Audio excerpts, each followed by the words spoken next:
arnano dello sant khairul khadim yakuna ahmadun fal filmin dello sant khairul khadim khairul khadim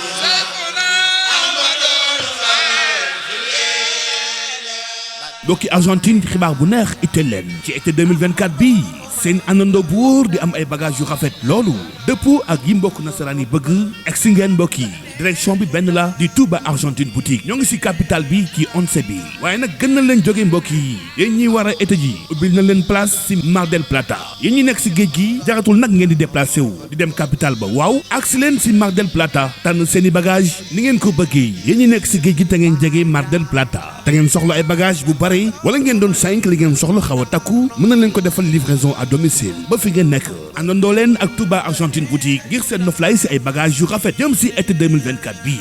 mbokk yi Touba Argentine Boutique mooy le meilleur si wàllu distribution de bagages pour l'été 2024.